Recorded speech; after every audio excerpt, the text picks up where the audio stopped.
Te damos gracias por tu benevolencia con nosotros, por tu bendición, por acompañarnos cada día. Dios, te pedimos que cada palabra, cada conocimiento que se ha impartido en esta aula virtual de clases, se arraigue en nuestros corazones y que sea una bendición para tu pueblo. Que no seamos oidores olvidadizos, sino hacedores de tu palabra. Señor, que podamos poner en práctica todo lo que aprendamos para el crecimiento de tu iglesia. En el nombre de nuestro Señor y Salvador Jesucristo. Amén y amén. Déjeme ver quiénes están por aquí. Saludos, Enderquero. La primera vez no te reconocí. Hoy ya te reconozco. Te saludo. Dios te bendiga. Yanela, Ani, su bendición, señor obispo, Benjamín Reina, Ender José, el señor Ender, ¿verdad? Paola. Correcto, padre Irving, a la orden. Saludos, señor Ender. Gusto en saludarlo. Gracias por haber entrado al salón de Classroom. Me divertí mucho escuchando sus presentaciones, especialmente el villano que más le gusta. Me hicieron acordar de Fantasmagórico, imagínense. Personalmente, uno de los villanos que me gusta es, no sé cuánto se acuerda de Thundercats. Me gustaba mucho Munra, me parecía que era bastante malvado. Para compartir eso con ustedes. Quiero darle gracias también a todos los que dieron su opinión de la clase y quiero hacer dos acotaciones rapiditas. La primera al señor Washington, creo que se llama así, señor Washington. Él me pidió que por qué no introducíamos también y estudiábamos la clase en la clase los cánones de la iglesia de Ecuador, de la Iglesia Apostólica Anglicana de Ecuador. Yo no tengo problemas, pero no los tengo. No sé si el padre Ender o alguno de ustedes, no sé si el obispo Bolívar o alguien me puede hacer llegar al correo dichos cánones. Yo los subo al Classroom y voy preparando el material utilizando también dichos cánones, si son tan amables. ¿Será posible eso, padre Ender, si está allí o alguno de los participantes? Estimado, según tengo entendido, lo que hay es un proyecto, pero los cánones internos no están listos. Todavía no tenemos. Ok, perfecto, no hay problema. Era por la salvedad del señor Washington. Y también tengo en mi Classroom una duda de Annie. Annie preguntaba y decía, me quedó una pregunta. ¿Todas las iglesias en general deben pertenecer a una entidad superior? Como la AGNA, la IACA o cada iglesia autónoma, es decir, no tiene ningún ente superior que la supervise, por ejemplo. Dice ella, no sé si será así, que las iglesias católicas tienen como ente superior el Vaticano. Y bueno, ciertamente, las iglesias anglicanas, la tradición anglicana se jacta por conformar una comunión de iglesias autónomas. Es decir, nosotros no nos disfrutamos de la forma piramidal, por decirlo de alguna manera, de la iglesia católica romana. Nosotros somos, por decirlo así, islas que tenemos comunión, tenemos relación, pero cada iglesia es autónoma. La iglesia anglicana carismática en Venezuela es autónoma con respecto a la iglesia apostólica anglicana del Ecuador, con respecto a la AGNA. Somos iglesias independientes, autónomas, con nuestras leyes jurídicas, con nuestras formas de hacer las cosas. ¿Qué nos une? La tradición anglicana. El movimiento de Oxford, el cuadrilátero Chicago-Lambert, que decía que nos une, primero, que en las Sagradas Escrituras se encuentra todo lo necesario para nuestra salvación. Nos une el hecho de el episcopado histórico, la sucesión apostólica, los sacramentos, especialmente el sacramento del bautismo y el sacramento de la Eucaristía. Y nos unen los credos, el credo apostólico, el niceno y por supuesto el credo de San Atanasio. De allí nos une fraternidad, relaciones. La iglesia anglicana carismática tiene algunos tratados de intercomunión, quizás también la iglesia anglicana del Ecuador, quizás, no sé. Pero en un futuro pudiéramos entre nosotros, por ejemplo, tener intercomunión. ¿Qué significa tener intercomunión? Que nos reconocemos como iglesia. que nuestros ministros pueden ir para allá y ministrar en las parroquias en Ecuador, que los ministros en Ecuador pudieran venir para acá y ministrar en Venezuela, que si a mí un trabajo secular me transfiere, yo solamente tengo que entregar una carta de recomendación y puedo ser sacerdote en Ecuador sin ningún inconveniente. Tener relaciones para sínodos, enviar representantes de aquí para allá, de allá para acá. Y esa es la tradición anglicana. Iglesias autónomas, pero que tienen relación entre ellas. Espero haber respondido a la pregunta, Ani. Y saludos. Estás allí, creo, ¿verdad? Gracias, profe. Un abrazo. ¿Cómo están? Ok, respondida la pregunta. Dios te bendiga. Sí. Respondida la pregunta. Claro. Excelente. Gracias. Excelente. Buenas noches, Padre Irving, mucho gusto. No había tenido el gusto de conocerlo. Soy el obispo Orly Mesías de acá de Ecuador. Gracias por su maravillosa, he recibido muy buenos comentarios de su participación en nuestro seminario y le agradezco mucho de antemano. Un poquito para lo que acabo de comentar. Sí, nosotros tenemos intercomunión con varias iglesias, lo tenemos con Venezuela, con la Iglesia Católica Anglicana de Venezuela, con el obispo Enrique Albornoz, lo tenemos con la Excelente. Iglesia Católica Anglicana del Perú, lo tenemos también con la Iglesia Católica Anglicana de Colombia, una iniciativa que surgió justamente de la Iglesia del Ecuador, es tratar de formar un bloque latinoamericano de iglesias continuantes, a lo que también, un poquito a lo anterior que se había expresado sobre la relación de comuniones, también depende mucho de las corrientes teológicas que también nos unen, ¿no? Nosotros somos o estamos apegados al lado del continuar, de la iglesia continuante o de la iglesia tradicional o ortodoxa, ¿no? Mantenemos ese orden todavía dentro de, o tratamos de mantener ese orden por la misma identidad católica que nosotros hemos venido arrastrando. La historia del Ecuador, de la Iglesia Católica, de la Iglesia Anglicana, pues data cerca ya de 200 años, que históricamente llegaron los primeros anglicanos acá al Ecuador, con la revolución liberal que se dio con uno de los presidentes liberales. Hubo apenas de ahí, después de casi 75 años, libertad de culto y la iglesia pudo presentarse como tal. Anteriormente a ello no lo podía hacer. Entonces hay un largo recorrido de la iglesia y sería fantástico el poder también tener con la iglesia carismática de Venezuela también intercomunión, porque hoy tenemos ministros que nos están apoyando acá muchísimo, de mucho valor, como es el padre Ender, padre Ángel. El padre Ángel, me sorprende, el padre Ángel. También bueno, yo tuve un acercamiento con el obispo Barroso cuando informé sobre la recepción de sus clérigos, pero no tuve respuesta de él hasta cuando tuvo, bueno, la situación que atravesaron allá en Venezuela, Sí, muy dura. penosa, lamentablemente por él. Pero no es tarde, ¿no? No es tarde, pues, y si es que en algún momento existe la posibilidad de tener una intercomunión con la iglesia carismática anglicana, sería fantástico, ¿no? Acá nosotros Gracias. sabemos. Gracias, obispo Orly, ¿verdad? Orly, ¿cierto? Orly Mesías, el que tenía que venir y ya llegó. Gracias, obispo Orly. Solamente Le voy a hacer llegar su deseo y para mí, estoy hablando particularmente, no estoy hablando en nombre del obispo Alaña, que es el actual ordinario de la iglesia. Para mí sería una alegría. Voy a hacerles llegar porque estoy de acuerdo con ustedes. Nosotros los anglicanos debemos hacer un bloque exactamente. debemos ser un bloque para poder alcanzar más almas al Señor, para que, como dijo Jesús, al vernos unidos, el mundo sepa que somos de Cristo. Entonces, bueno, es Amén. realmente importante. Amén. Así es. Un momentico, ya va, un momentico por acá. Ok, ya. Bueno, gracias por su participación, muy elocuente, muy buena, en verdad. Bueno, eso es intercomunión. Y como dice el obispo Orly, también que tengamos líneas afines, porque, por ejemplo, hay algunas iglesias, especialmente en Norteamérica, que están buscando más, nuevas formas de ver el Evangelio, por decirlo de la forma más decente, para no caer en polémica, pero están saliéndose de la ortodoxia. Entonces, a veces las intercomuniones deben buscar que sean la misma línea doctrinal. Un momentico, déjeme hacer un momentico, ya, disculpe.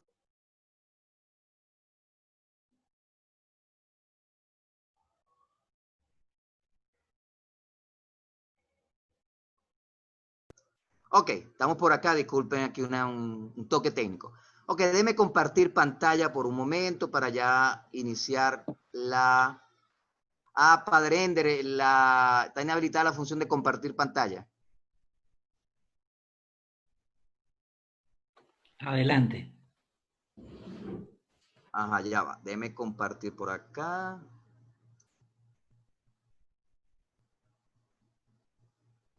Ya se puede. Correcto.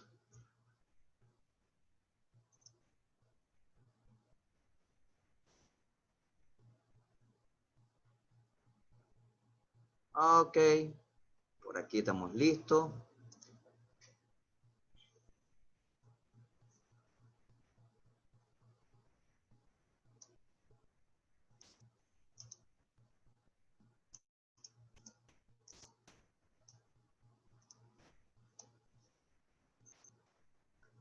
Ok. Introducción y conceptos básicos. Vamos a iniciar con esto. ¿Estamos todos listos? ¿Todos estamos conectados, verdad? ¿Todo bien? Sí, todo Sí, bien. profe. Sí. Introducción y conocimientos y conceptos básicos, debo decir. Está en la maleta del carro. Bueno.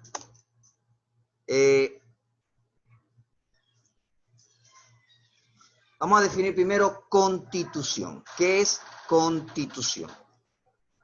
La palabra constitución, o el documento, la constitución de la iglesia, estamos hablando primero de un documento de carácter jurídico. O sea, ¿qué es jurídico? Leyes, normas, reglas. Es un carácter jurídico. Nos dice qué hacer y cómo hacerlo. ¿Ok? Esta constitución surge de un poder constituyente. Es decir, el poder constituyente es la iglesia normalmente representada en el concilio, sínodo, reunión que se haga para tal fin, para constituir, valga la redundancia, la constitución, formar o crear la constitución. La constitución existe para definir y separar poderes. En la constitución vamos a encontrar los diferentes, quiénes son los obispos, qué es el comité permanente, qué es el sínodo, qué no, el nombre de la iglesia, lo que cree la iglesia. Es el carácter definitorio de la iglesia. Es la ley fundamental de la iglesia local, es la ley fundamental, por supuesto, ojo, dejando por fuera la ley divina. No estamos hablando de la ley divina, estamos hablando de una ley humana, imperfecta de por sí, pero humana. Pero dentro de la iglesia es la ley fundamental. Lo que dice la Constitución es lo más importante de todas las reglas, de todas las normas, de todas las instituciones dentro de la iglesia autónoma. ¿Ok? Y no constituye al ente. ¿Qué quiero decir eso? Que la Constitución no forma a la iglesia. La iglesia existe de hace 2000 años. La iglesia está formada por gente, por el obispo, su clero y el pueblo de Dios. Y la iglesia constituye a la Constitución. La iglesia forma o crea la Constitución, no es al revés. ¿Puede existir una iglesia sin Constitución? Claro que sí. Una Constitución sin iglesia, eso sí no existe. Porque la Constitución rige o funciona dentro de una iglesia. Ese es el concepto de Constitución. ¿Alguna pregunta? Sí, Si profe, no, yo tengo una dudita. dígalo. O sea, no una duda, sino una pregunta para saber un poco más. Por ejemplo, el día de mañana, si Dios me llama y todo esto se da, yo me hago sacerdote, me ordenan sacerdote y me gradúo y pasa todo esto. Por todos los canales regulares como debe ser. Y me dan a mi cargo, por ejemplo, una parroquia. Esa parroquia va a estar regida por esa constitución que, ok. Sí, sí, sí. Es la ley fundamental de la iglesia, por ejemplo, de la Iglesia Anglicana Apostólica del Ecuador.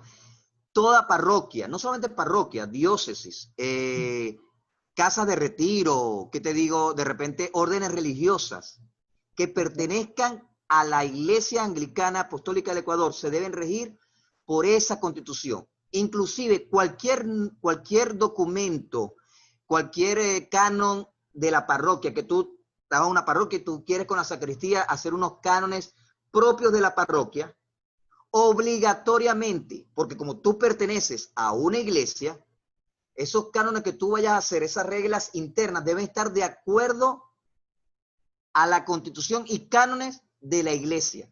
Y Si debe no, no ser estuviéramos en aprobada, comunión. y debe ser aprobada por por el comité y el sínodo, pues. Llamémoslo así. Correcto. Sí, Ok, eso ya está dentro de ese procedimiento ya debe estar contemplado en los cánones de la iglesia ok, madre, en este caso la Iglesia Apostólica Anglicana del Ecuador. ok. Entonces, para que sepan, disculpe que tengo aquí público también, aquí mi familia, algunas cosas aquí. Ok, ¿respondió a la pregunta? Sí, sí, sí. Excelente, seguimos. Ahora vamos a definir canon, cánones. La palabra canon viene del griego, que suena igual, canon, que significa simplemente regla. Regla.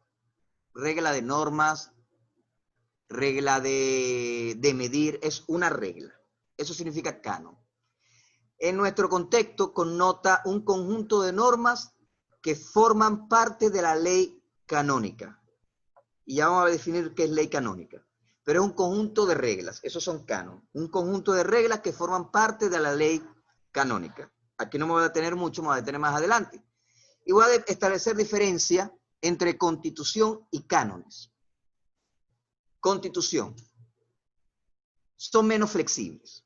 Es decir, la Constitución debe ser un documento que se modifique muy poco. Debe ser un documento que se mantenga en el tiempo. Porque allí está su nombre, le quita seriedad a una iglesia que hoy se llame Iglesia Anglicana del Ecuador, mañana Iglesia Católica del Ecuador, pasado mañana se llame Iglesia Católica Anglicana Apostólica Episcopal del Ecuador, pasado mañana. Entonces siempre hay que cambiar la constitución. Ustedes están perdiendo identidad, por eso es menos flexible. También menos flexible porque allí está lo que creen, la doctrina. En la Constitución está, nosotros creemos que en la palabra de Dios está todo lo necesario para la salvación. Está lo que el voto, los sagrados votos de los clérigos, está allí. Eso no cambia muy seguido, eso debe ser menos flexible. Por supuesto, como es humano, es imperfecta y puede cambiar, pero muy poco. A diferencia de los cánones son mucho más flexibles. Los cánones se adecuan más al tiempo, a la realidad del país, a la realidad del Estado, a los cambios que pueden pasar de un año a otro o de cada 2 años, porque ahí están los procedimientos, los detalles, la forma de hacer las cosas, y esa forma puede cambiar más que el fondo. En la Constitución, por decirlo de alguna manera, está el fondo de las cosas. En los cánones está la forma de las cosas. La forma puede cambiar un poco, el fondo, la base, cambia mucho menos. Otra diferencia es que en la Constitución la iglesia recibe su nombre, allí está su nombre, está su estructura, por ejemplo, está el colegio de obispos, o sea, hay un obispo ordinario, que también puede ser diocesano, hay un obispo sufragáneo, 1 o 2 obispos sufragáneos, hay un obispo coadjutor, lo que significa cada uno, un obispo auxiliar, está cómo son los sacerdotes, el comité permanente, la estructura, cómo está conformado, está eso allí. Establece los métodos y creación de diócesis, porque recuerden que la diócesis es la unidad que conforma a la iglesia, es decir, una iglesia está conformada por varias diócesis. ¿Ok? Cómo se crean las diócesis, por ejemplo, las diócesis pueden ser cuando una diócesis nace de una ya existente o cuando 2 diócesis se unen para crear una más grande. La forma de hacer esas cosas. Está la elección de los obispos, imagínense los sucesores de los apóstoles, cómo elige la iglesia del Ecuador los obispos, entre ellos o en sínodo, la forma de hacerlo. ¿Ok? Los cánones, y la convocatoria a sínodos. ¿Cómo se convocan a sínodos? Si son anuales, si son cada 2 años, si son cada semestral, si son cada 5 años, quiénes van al sínodo, van puros obispos, van sacerdotes, diáconos, clérigos. ¿Quiénes van? En los cánones es la expansión detallada de la Constitución. Allí se explica la forma, el método. Se elige por el voto, la mayoría absoluta, por la mayoría calificada. Los miembros del comité deben ser de tantos años de edad, deben ser mayores de edad, deben tener tantos años en la iglesia, deben tener... Ahí se habla detallado. Ya más adelante vamos a estudiarlo. Es más detallada que la Constitución. Y están sujetos a revisión bajo el poder que la constituyó. Es decir, si un sínodo la constituyó, están sujetos al sínodo para cualquier cambio. No están sujetos los cánones, si lo constituyó un sínodo, el obispo no puede cambiarlo a su antojo. El comité permanente no puede cambiarlo a su antojo. Puede proponer cambios, pero sujetos a revisión siempre bajo el poder que lo constituyó. ¿Ok?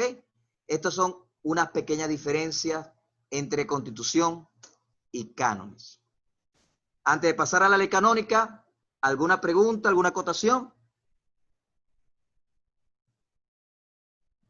Profesor, disculpe. Una Diga. pregunta. Si antes de realizar un sínodo, tengo entendido que se hace una reunión antes. No sé si como para aprobar los cánones que se van a presentar en el sínodo, o todo ese planteamiento, todo ese debate de aceptación de cánones se hacen directamente en el sínodo, o debe existir una reunión previa.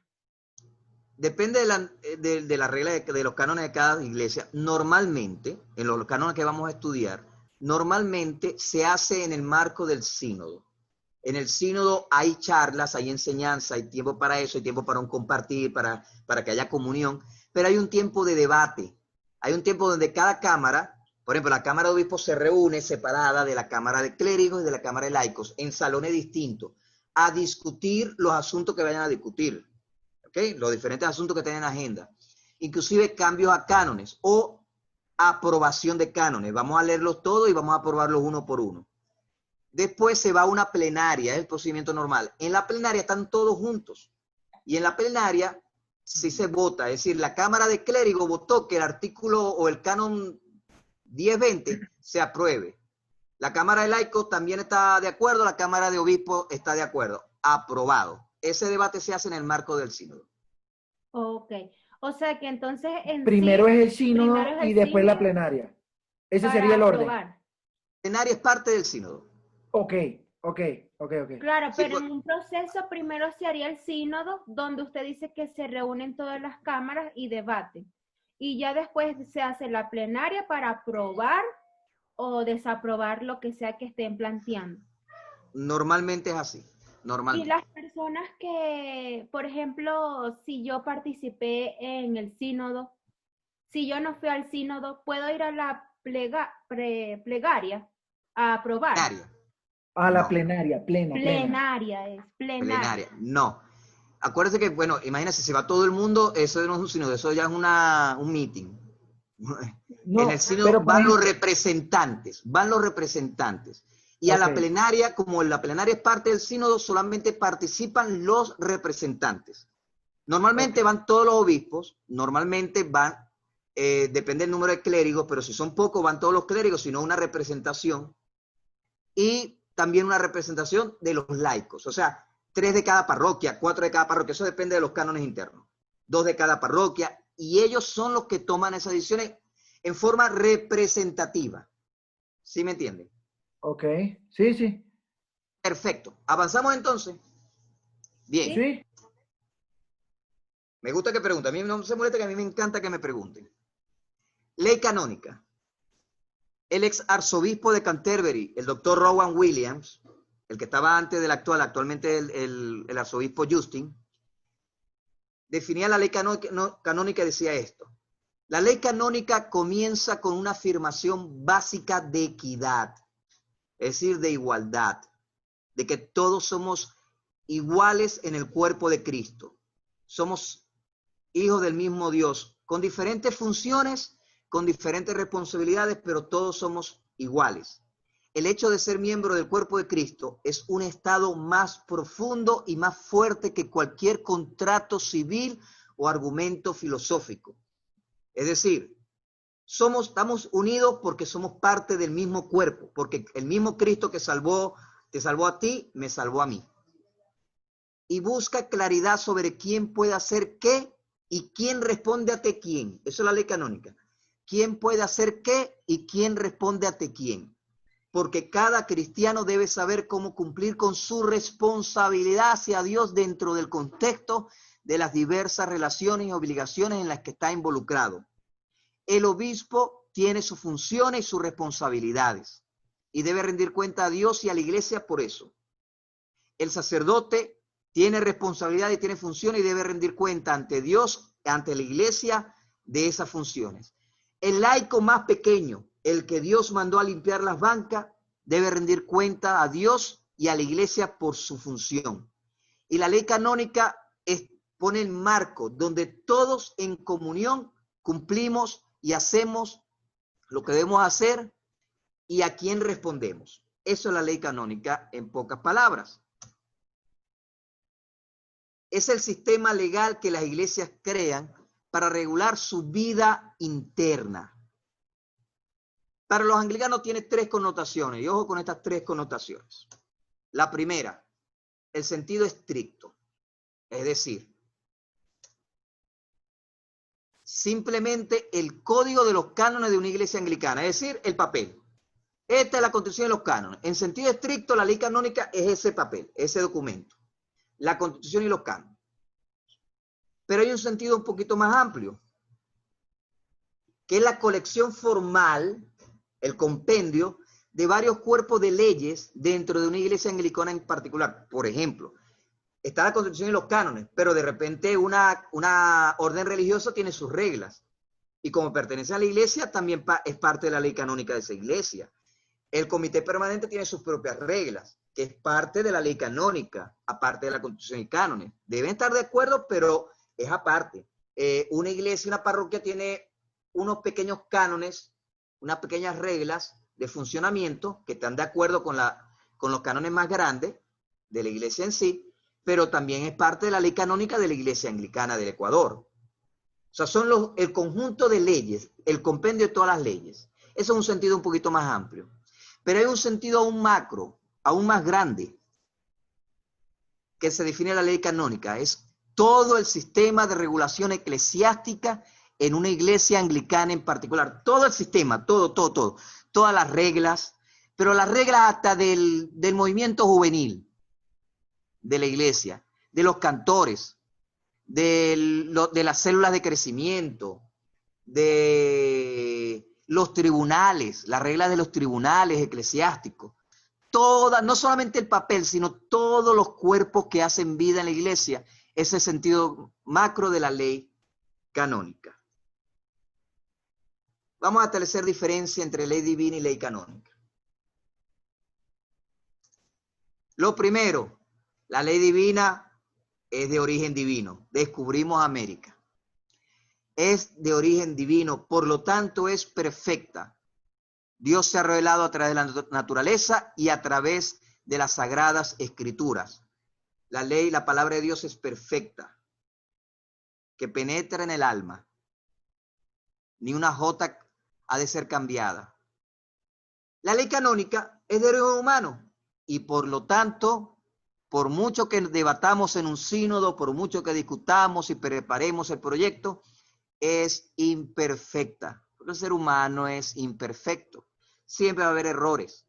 Siempre. Por eso es importante filtrar la ley canónica con la ley divina, porque la ley divina es perfecta. Y ahí viene la otra diferencia. La ley divina es fuente de la ley canónica. Si en la Biblia está llena de justicia, pero también está llena de misericordia, también está llena de fidelidad, también vemos a un Dios fiel, misericordioso, justo, sanador, libertador. Debemos tomar la ley divina para aplicarla en la ley canónica. No podemos hacer unos cánones sin misericordia. No podemos hacer unos cánones pensando solamente en una parte del pueblo de Dios. Debemos pensar en todos. porque Dios nos ama a todos. La ley divina da energía, energiza a la ley canónica, le da fuerza. Es el motor, la ley divina mueve a la ley canónica. La ley canónica energiza las relaciones eclesiales dentro de la iglesia. Dice cómo se llevan los tribunales, cómo se lleva los laicos con los clérigos, cómo se lleva el sínodo, cómo se lleva el comité permanente, cómo los postulantes se llevan con el comité permanente, con el cuerpo de capellanes examinadores. Energiza las relaciones dentro de la iglesia. La ley divina está unida moralmente. En cambio, la ley canónica está unida jurídicamente. Me explico. La ley divina está entrelazada por valores morales. Es como Dios quiere que caminemos, amando al prójimo, amándolo a Él por encima de todas las cosas, amando al prójimo como a nosotros mismos, honrando a papá y a mamá, guardando las fiestas, no deseando el mal al prójimo, no deseándolo a la mujer ajena. Valores morales.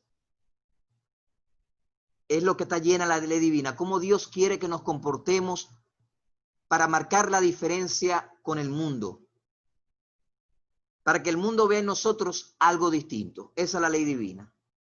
Está unida moralmente. La ley canónica está unida jurídicamente, es decir, un conjunto de reglas humanas que se entrelazan para llevar la comunión dentro de una iglesia particular. Y si nos llevamos bien entre nosotros, por supuesto, vamos a ser testimonio para el mundo. Pero hay una pequeña diferencia. En la ley canónica no hay tantos principios morales. Más que todo hay normas jurídicas. Por supuesto, como dije al principio, al ser la ley divina fuente de la ley canónica, por supuesto, todas esas leyes jurídicas, todas esas normas deben ser bañadas por la moral, por los altos valores que nos enseñan las Sagradas Escrituras. Ok, hago otra vez una pequeña pausa. ¿Alguna pregunta? Profe, disculpe que le moleste tanto. Quisiera saber, cuando usted habla del comité permanente y el cuerpo de capellanes y examinadores, ¿a qué se refiere? Más adelante lo vas a saber. Okay. Más adelante vas a saber qué son esos. Son terminologías, son cosas, son organismos dentro de una iglesia. Los capellanes examinadores son los que le meten el ojo y ayudan a los obispos a meter el ojo a los postulantes, para dártelo breve. Y el comité permanente es la representación del sínodo entre sínodos. Si el sínodo de cada 2 años, entre esos sínodos hay una representación de laicos, de clérigos y de obispos. Pero más adelante ampliaremos eso, ¿te parece? Sigamos. Propósito de la ley canónica. Como ven la imagen, es darnos dirección. El propósito de la ley canónica es sencillamente darnos una dirección, una forma de actuar entre nosotros. Primero, las iglesias anglicanas son iglesias canónicas. Si somos anglicanos, somos canónicos. Nos gloriamos en tener una muy buena tradición conciliar y de ley canónica. Cada iglesia está sujeta a su propio orden jurídico, volviendo a decirlo de la autonomía de cada iglesia. Cada iglesia tiene su propio orden jurídico, su propia ley canónica. El derecho canónico o ley canónica son sinónimos. Es el servidor de cada iglesia anglicana. Ojo con esto. La ley canónica no es la jefa. La ley canónica es una sierva. Sirve a la iglesia anglicana local. Por eso es que no es un fin en sí misma, es un medio para un fin. La utilizamos para algo, pero no es el fin en sí misma. No es que, bueno, es que la ley canónica está por encima del amor, de la misericordia, de tener compasión. No. Sencillamente la ley canónica es un medio para un fin. La pregunta sería, ¿y cuál es el fin? Simple, vivir el evangelio. Es un medio para un fin, y ese fin es vivir el evangelio entre nosotros y mostrarlo al mundo, en armonía, respetándonos, sabiendo cada quien su función, respetándonos, haciendo cada quien su función, es vivir el Evangelio.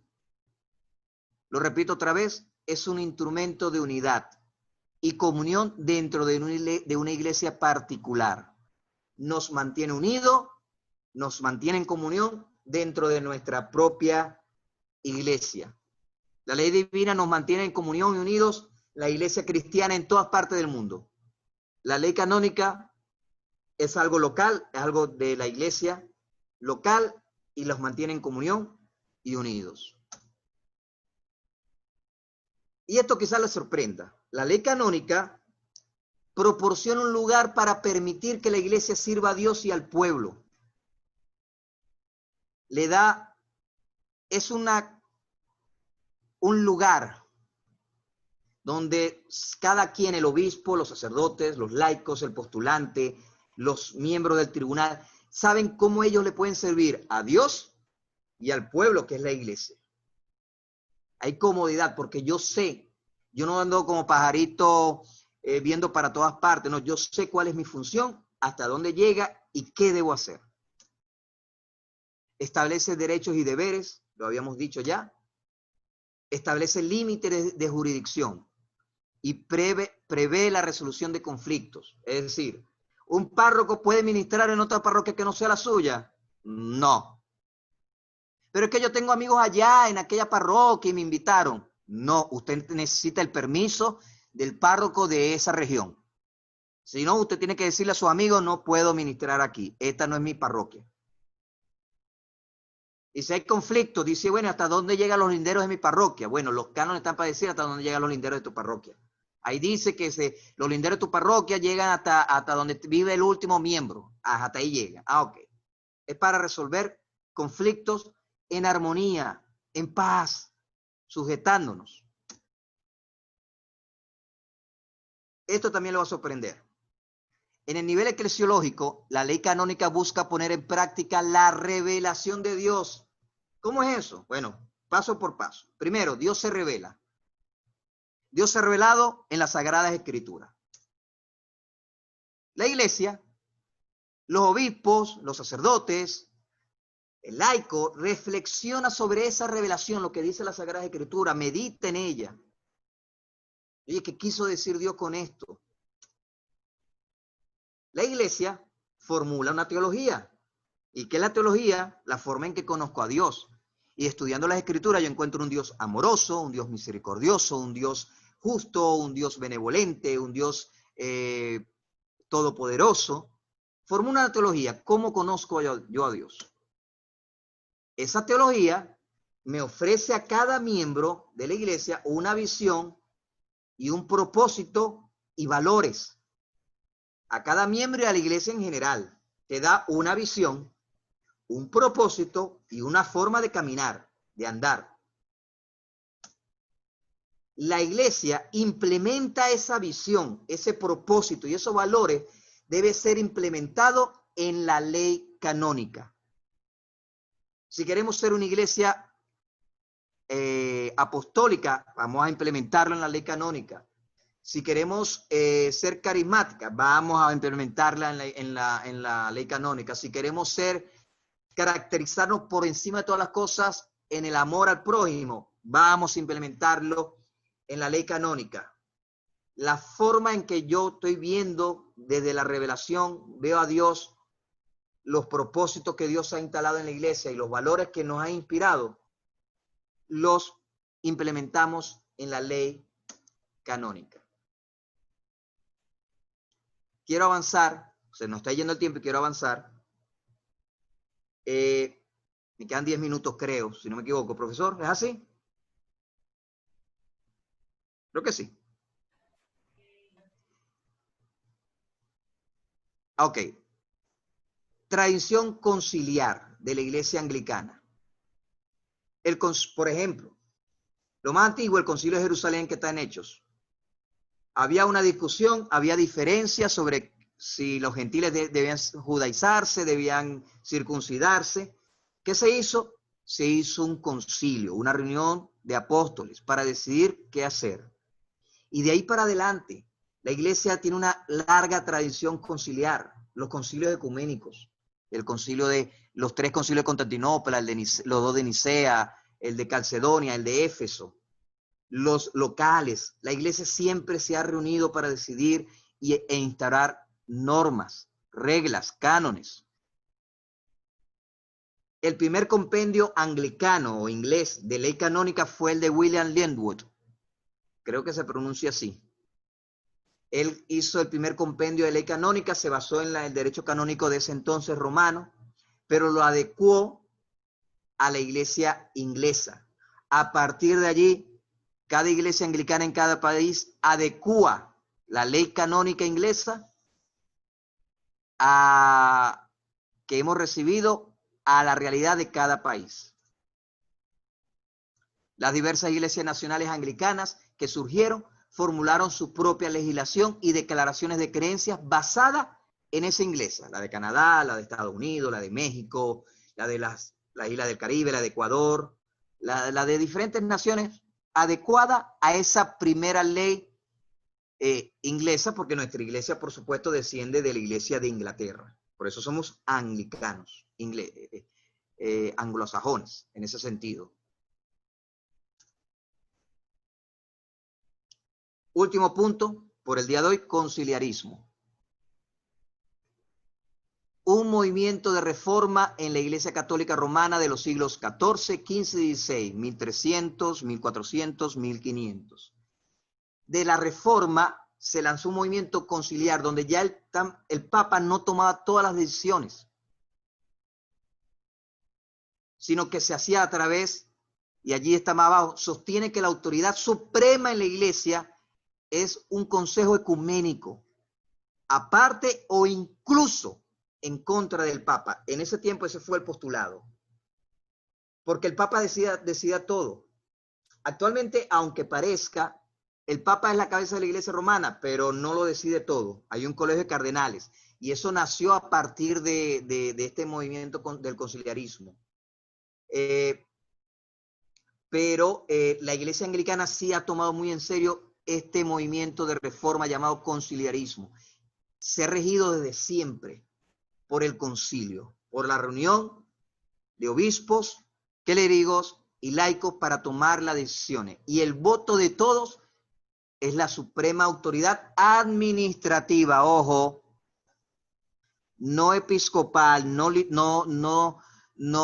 litúrgica, no de pastoreo, porque esas son funciones del colegio de obispos, de la Cámara de Obispos. Son sucesores de los apóstoles. Ojo con eso.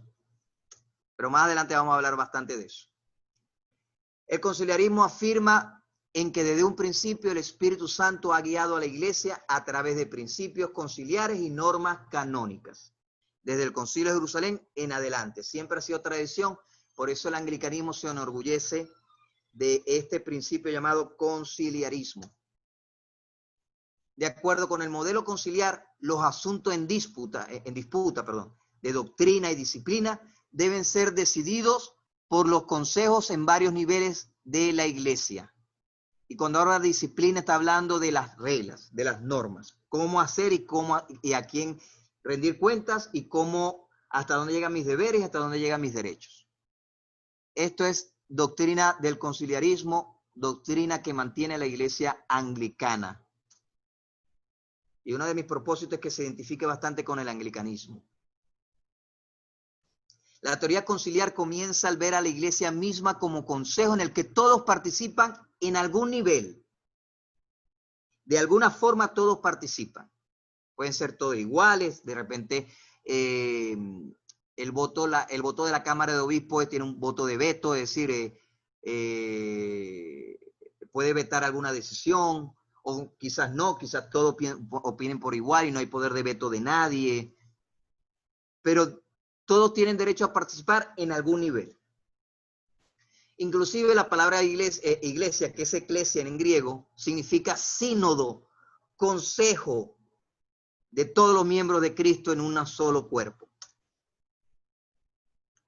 ¿Somos canónicos? Bueno, tenemos un canon de las Sagradas Escrituras, tenemos un canon en la tradición apostólica recibida de los padres de la iglesia, la tradición, tenemos un canon en la liturgia, celebramos a Cristo de una forma, no ponemos la epíclesis al principio o consagramos los elementos pan y vino al principio de la misa y al final ponemos la lectura de la palabra, no, tenemos una forma de hacer la Santa Eucaristía. Tenemos un colegio de obispos que es el regalo de Dios para la iglesia, los obispos son un regalo de Dios para la iglesia, y tenemos el derecho canónico. En todo este sentido, somos canónicos. Padre, ¿y el episcopado? ¿Cómo se une al conciliarismo? Porque pareciera que los obispos pierden poder. Bueno, primero, ser obispo no es un asunto de poder. Ser obispo es un asunto de servicio. Igual que ser sacerdote en la parroquia no es... Yo soy el que más manda, perdónenme la expresión, el que es el soberano de una parroquia. Los clérigos sabemos que es mayor responsabilidad y nuestro don es para el servicio. Así nos lo recordamos todos los jueves santos, cuando lavamos los pies a los fieles. Un buen obispo siempre va a escuchar a sus ovejas y va a querer lo mejor para ellas. Y las ovejas deben confiar en que sus obispos, Dios se los regaló para que los cuidara. La herencia conciliar en el anglicanismo depende de la presencia activa y continua del Espíritu Santo trabajando a través de las personas en el liderazgo, particularmente y principalmente, agregaría yo, en el episcopado. Ellos son los que convocan los sínodos, ellos son los que quieren la ley canónica, ellos son los que los escuchan, los que quieren lo mejor para ustedes. Como un padre o un hijo, el consejo de un padre siempre es bueno. Quizás los hijos a veces no lo entendamos, pero eso no significa que no sea bueno. Acuérdense que los obispos es la voz de Dios en la iglesia. Los consejos sínodos son la forma principal en que se ejerce la comunión entre los obispos y sus clérigos y el pueblo, y ha sido así en la Iglesia Católica desde hace cientos de años. Ya para terminar, Nicolás Afanasiev, fraile, decía algo que es muy real. La incertidumbre en la conciencia canónica es una de las razones de las muchas dificultades en la vida actual de la iglesia. Por eso es que la ley canónica esté muy clara dentro de una iglesia particular. Dejo de compartir pantalla. Respondo nos quedan 3 minuticos. Si hay alguna pregunta, alguna acotación de su excelencia el obispo que está escuchándonos, alguna acotación, pregunta.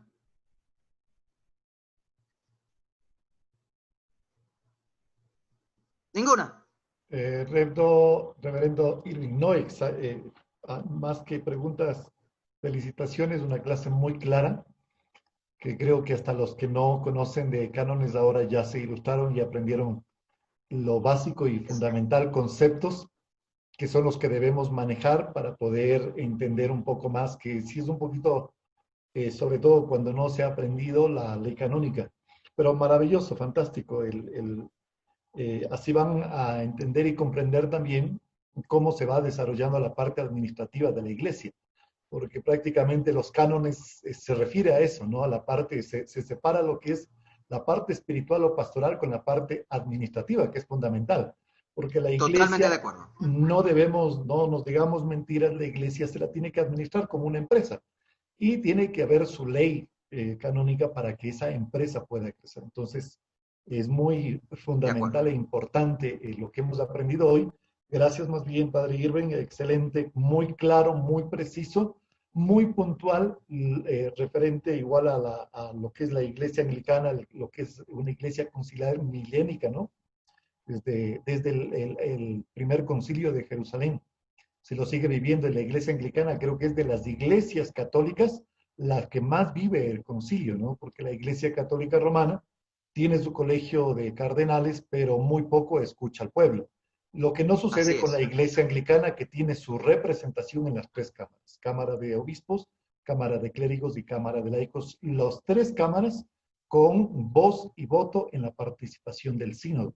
Entonces, algo que Así es. preguntaba Ani y Carlos es justamente en la representación del sínodo se la da canónicamente en base a la parroquia, una parroquia ayudada, una parroquia completa, misión, estación de predicación. En base a eso van las designaciones de los que participan de los sinodales, ¿no? De las representaciones de los sínodos.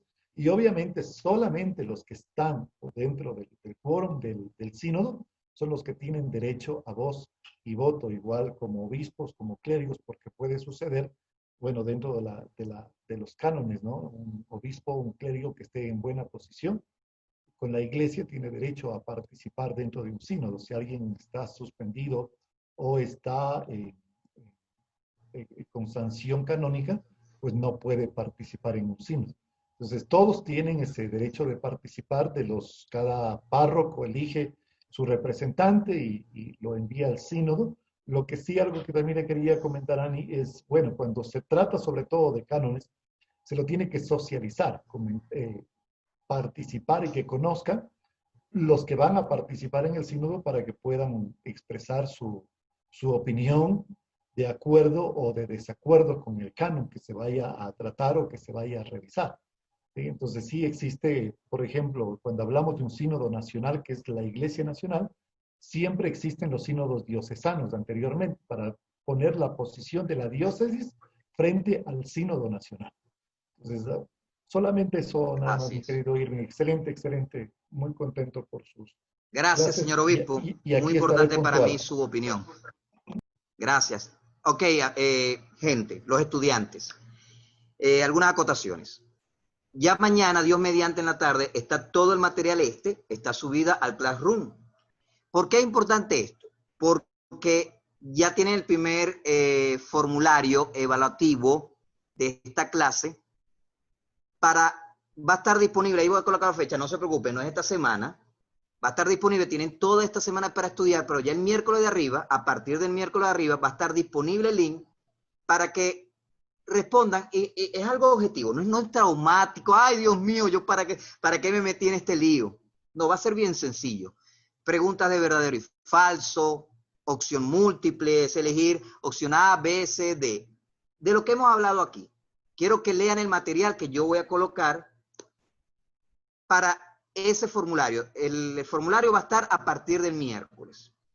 Y segundo, ya para la próxima clase, me gustaría que de los documentos que puse en Classroom, por favor vayan leyendo la Constitución. La Constitución siempre es más corta. Vayan leyendo la Constitución, no estudiarla, solamente leerla. Tomen la Constitución de la TEC o de la ECUSA, de la Iglesia Episcopal de los Estados Unidos, tomen la Constitución de la IACA, de nuestra iglesia, tomen la Constitución yo puse allí la de iglesia, ¿cuál puse? De la iglesia de la AGNA. El único problema de la iglesia de la AGNA ciertamente está en inglés, no la conseguí en español. No sé si el padre Ende tiene a alguien que pueda tener, pero no la conseguí en español. Voy a tratar de traducirla, a ver si se la pongo en español. Aquellos que sepan inglés, pero no es fundamental que, ay, como no sé la de Agna, voy a salir mal. No. Si no la puede leer, no la entiende, no hay problema. Lea la de la YACA, lea la de la ECUSA, lea yo puse ahí creo que la iglesia, la Anglican Province of America, que es la de la APA. De todos los documentos que yo puse allí, lea, por favor, la Constitución. Y lea, vaya leyendo las reglas canónicas del concilio, las reglas del concilio de Nicea, del primer concilio de Nicea. Solamente las reglas, yo las puse, ahí está el documento, las reglas, solamente léalas. Y la didache o las reglas apostólicas. Tienen tarea, una lectura. Léanlo una vez, si pueden leerla 2 veces, nada más. Porque la clase que viene ya vamos a entrar en materia con la Constitución. Vamos a ver las primeras instituciones y vamos a tocar los primeros puntos. Y bueno, de resto, gracias por estar allí. Dios me los bendiga. Gracias. Nos vemos. Gracias, Padre Irving. Bendiciones, bendiciones. Muchísimas gracias, profe. Gracias, profesor. Profe, gracias. Buenas noches. Gracias, profe. Buenas noches.